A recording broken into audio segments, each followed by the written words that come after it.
Hey guys, welcome back to Flirting with Meaning. It's Jules, and today I wanted to talk about dreading the passage of time. This was one of my New Year's resolutions to stop dreading the passage of time, but unfortunately I already folded. So 2026 was warm up. 2027, we're not dreading the passage of time. But no, actually though, there's this saying that I have been living by actually for several years at this point. I don't know who said this. I don't know if it's a saying, I don't know if it's just a phrase, but I heard this once and it stuck with me. The time will pass anyway, so you might as well do what you want now. Like the time's going to pass regardless of what you're doing, so you might as well just do the thing that you want to do now. It's like we treat life like we're going to run out of time only if we do something risky, but the clock moves at the same speed whether you're in bed spiraling about it or just out there doing the thing. So yeah, we're always flirting with meaning, but today we're flirting with urgency, agency, and just doing what you want before life forces your hand and you're unable to even try. There's this myth of later, and I think the concept of later is like believing that if you wait until later, if you wait, you'll feel more prepared, or if you wait until later, the conditions will be better, or you'll be wiser, you'll be more healed by then, you'll have more of a better plan. But it's like all that can start now. All that can start now. Because if later was some sort of being, this being would be somebody who's just straight up stealing your time. And if there was a person in your life who was stealing your time and you realized it, you wouldn't like that very much. You would want to cut them off. So we need to cut off the concept of waiting until later. So many people waste so much of their lives just procrastinating, and I've procrastinated so much. I've wasted years procrastinating, actually. This is why it's something I'm kind of passionate about talking about right now, because I feel like if I just started when I wanted to start, I would have been so much more ahead by now. I mean, you can't beat yourself up over what you didn't do, but you can make the change now. I have this friend and she told me she wanted to start a YouTube channel. She wanted to wait until she got a nose job to start the channel. This was in 2020. She never ended up getting the nose job. It's 2026. It's been 6 years and she still talks about starting the YouTube channel. And it's like, if you started it 6 years ago, imagine what you'd be doing now. I always think about that example where it's like you're going to wait till something happens to start. But thinking that way, it's like a trap. It's like a mental trap. And it's not even just something as far as you starting a YouTube channel. It goes for anything. And it's like whether you're waiting to do something, waiting to start something, procrastinating or not, you're always making choices even when you think you're avoiding them. You avoiding the choice to start something is you making the choice to not do that thing. Even when we say, I don't know, I'm not ready, I'm scared, like, I don't know, I'll think about it. That's still a choice. You're still choosing that. And it's like when we act like we have no agency, we're lying to ourselves. We're performing helplessness. We're cosplaying as supporting characters in our own lives. You are the main character in your life. Why are you treating yourself as if you're a background character, as you're a supporting character? You're the main character. Like, I don't know where the disconnect is when you started thinking that you're not the main character in your life. Why are you centering other people when it's your life? I'm not understanding why you're doing that, but that is psychological warfare. Being the supporting character in your own biopic, that's not right. That's messed up. And I know some people want to be humble and be like, well, I'm not all that, but it's your life.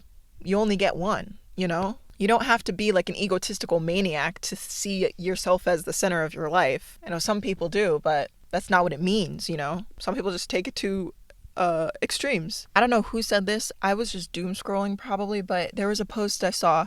I've seen it a couple times and it's like, the world is so messed up. Like at this point, just follow your dreams. Like just follow your dreams at this point. Like the worst that could happen has already kind of happened. Just go for it. It's like at this point, just rebel against the absurd by living passionately anyway. Like create meaning through the action, not just the discovery. Like you don't need permission to live your own life. You don't need to demand a cosmic explanation before acting. And yeah, at the end of the day, you should not be living to the societal scripts that are shoved in your face, that you see everybody else act out. Those things flatten your own individuality. You need to be so against the comfort zone. You need to ingrain it in your head that life starts outside of your comfort zone. Change is uncomfortable.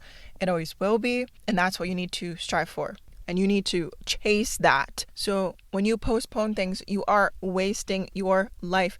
Wasting time is wasting your life. And isn't that just so sad? Even if you think you're not free enough to put yourself out there, or even if you think you're not free, Even sometimes I feel like I'm still a prisoner. My last day off was Friday. My next day off isn't until next Friday. I'm working today. But it's like I feel like a slave, but I know that I'm still free and I can change everything in an instant by a couple small decisions that might put me in really uncomfortable situations, but it's still possible. And knowing that you have that power, you can build yourself very boldly.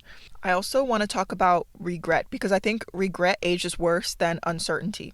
I think we need to normalize that. Nobody looks back at life and thinks, I regretted starting too soon. Instead, they think, I regret treating my potential like that, or I regret not starting soon. You always hear people say, if I knew then what I knew now, I would have started sooner. And I'm always one to advocate for, having a plan. Like I'm very much a planning person, but worshiping like a cage that is built around you is suspicious because a plan is a tool, but it's not a prophecy for what your life is supposed to be or going to be forever. And a plan, it can't make meaning appear in your life. It's meant to be a structure. People take it too far and make it a cage.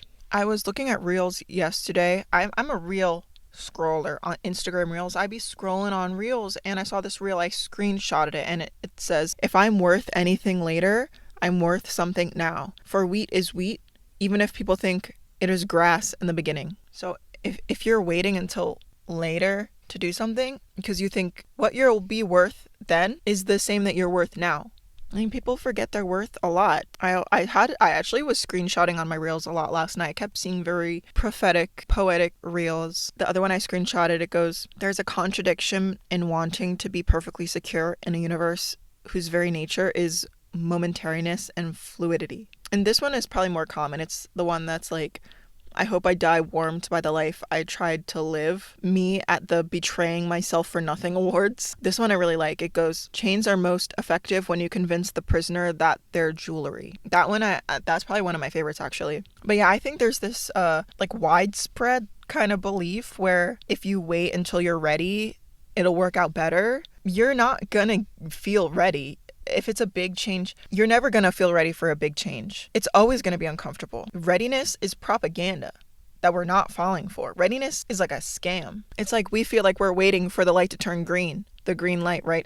That light is decorative. That is a decoration. That light doesn't mean anything. It's a decoration. Readiness, it's a feeling. It's not a credential, and it's a feeling that you're probably not going to feel. And it's like we think we're waiting for clarity, but clarity is just hindsight with a wig on. I mean, and there's also ways to like measure if it's an important thing you're trying to do. It's like, will you care about this decision in 5 years? Will you care that you never made this decision at all? Because one of those leaves a story and the other leaves an empty outline, an empty chapter. And we're going into this year, it's like, I don't want a second season of the same story. I want a new director, a new plot, a new emotional plot twist. Maybe I don't want that actually, but it's probably going to happen regardless. I want a new season of audacity. I want anthology energy, one episode arcs. I want random reinvention, unexpected friendship. I want the pain to turn into punchlines. I want to be able to see light at the end of the tunnel, or be able to make light of dark situations. And I want decisions that feel like story reveals in the best way possible. So yeah, the time is going to pass anyway. The time is passing. 2016 was 10 years ago. The time is passing. Are we going to dread it though? We're going to try to stop dreading it. And also just a little tiny example of how these aren't just like big decisions either of what to start, also small decisions. And this is going to sound so shallow, but I really wanted to start Crest white strips because after I got my braces off, I thought my teeth were so yellow. And I was like, well, I'll do it eventually. And I'm just wasting time. And my teeth are so yellow. And I'm like, oh, I want white teeth, but I'm so lazy. I just couldn't bring myself to go and buy them and use them and be consistent with it. And now I did. But that is just a small example too. Like there's big things and then there's small things. So I also saw something, and this is something I really love too. Again, don't know who said it. Probably saw it on TikTok or Reels. And it was like, a bird who's lived in its cage its whole life doesn't know that it can fly. I live by that too. But yeah, the time is passing and we're just living with it. Yeah, I think that's all I wanted to talk about regarding this topic. We'll probably pick up this conversation eventually again soon because it's kind of hard not to talk about it, the passage of time. But yeah, so I guess I'll leave it at that. I'll see you guys again next week. I hope you have a good rest of the week. Some people wanted me to say keep on flirting with meaning again. So I'll say it. Okay. Keep on flirting with meaning. Bye, guys.